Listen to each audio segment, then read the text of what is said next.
Hey, we're talking about the 5 ways to increase your chance of getting into nursing school.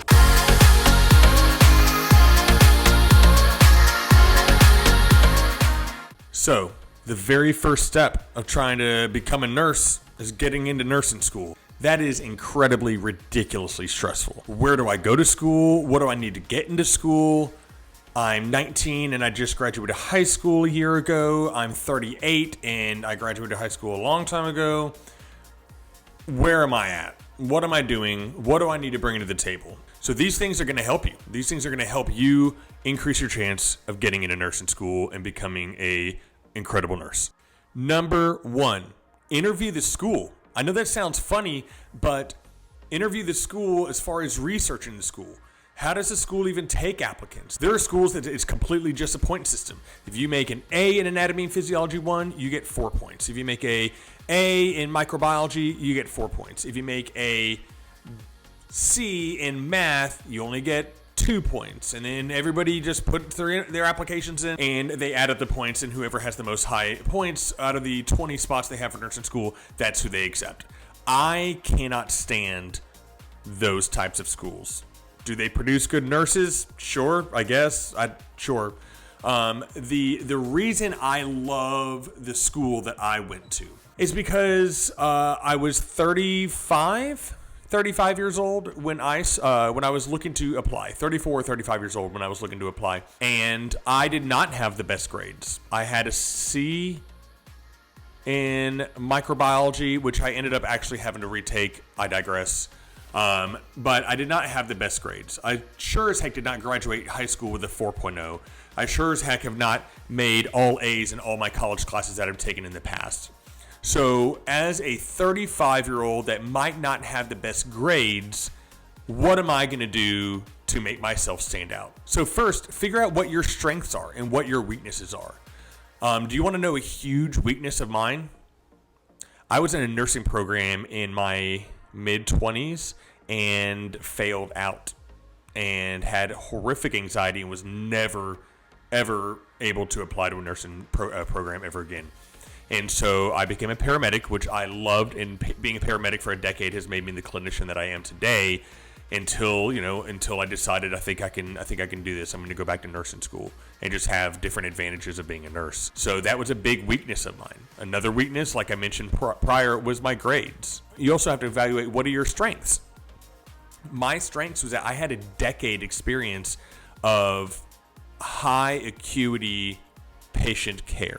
Everything from cardiac arrest to overdoses and everything in between. Another strength I had was that I volunteered with the Greater Charlotte Harm Reduction Coalition. It is a opiate crisis coalition in Charlotte to help reduce the opiate abuse epidemic. But I also had gone to Haiti and practiced at a general practice down there and was able to serve the people of Haiti. So that's kind of what I brought to the table, and those are my strengths. Next, a lot of schools require you to have your CNA before you apply. A lot of schools require you to have your CNA before you start the program. My school, when I interviewed this guy that worked in the admissions office, and I asked him, I said, well, what are y'all looking for? Why did you choose me?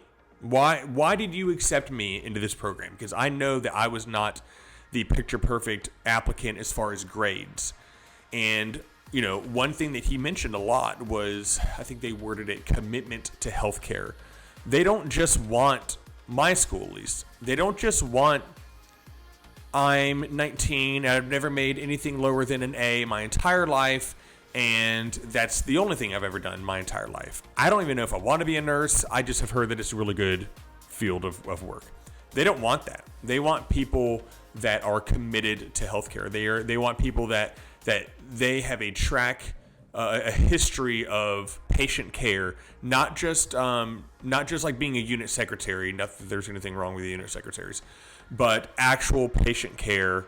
I am in the trenches. I'm in a hospital. I'm changing patients. I'm taking vital signs. I am committed to healthcare. I volunteer at the free clinic in town. I am able to speak Spanish, so I volunteer at the Latin American free clinic and and volunteer my time there. So that was a big thing that our school wanted, and I liked that. I mean, their way of taking applicants was send everything in and put it all on the table, and we're going to go from there. We're going to discuss as a school, as advisors and as faculty, to decide who to accept. The schools that require perfect grades, I've got bad news for you. Sometimes you're going to have to retake classes. My father taught at a CRNA program, nurse anesthesia program, and he had applicants all the time that he would look at and he would say, look, we're not accepting you. And if you want to know what to do to be accepted, you need to retake your GRE. You need to retake organic chemistry and make a better grade. Whatever the case may be, you need to be able to bring to the table what that school wants you to bring to the table. Last but not least, also be able to write a heck of a story, because a lot of schools are going to require you to write, a paragraph or 5 on why should we accept you into our school? Why do you want to be a nurse? Well, here's an issue. A buddy of mine ran into this when he applied to PA school. I think one of the questions that he had was, why do you want to be a PA?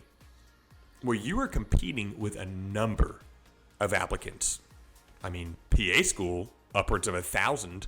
Nursing school can get hundreds of applicants for a program that only has 25 spots. And I say this in a sensitive way, because the things that inspire us are legitimate, and I'm not taking away from that. But I'll quote my buddy who was applying to PA school. He said, he was like, if somebody puts, well, my grandmother had cancer and I took care of her, and it really made me realize that I love healthcare. My buddy just said, he was like, I got bad news for you. There's like 500 people that are going to write that exact same story. And once again, it's not downplaying that example. If that is what inspired you, that's what inspired you. But you also need to ask yourself, what are you going to put in your paper that is going to make you stand apart from all the other generic papers? I've always wanted to help people. Okay, that's like millennials saying, I just really want to make an impact. You need to really think about, what is this school wanting to hear? And once again, that kind of goes back to the interviewing the school, so to speak, and researching, what does this school want? What do they want me to show? What do they want me to say? What do they want that's going to get me into their program? Okay, if you have any other tips, put a comment below. I'd love to hear what strategies y'all have for getting into nursing school, or any questions on things that you're doing right now that you are wondering if that's going to help your chances of getting into nursing school. Leave a comment. I'd love to hear from you. If you liked this video, be sure to hit the subscribe button and the bell button below. That helps us spread the word on nursing school, being a nurse, critical care medicine, all kinds of stuff.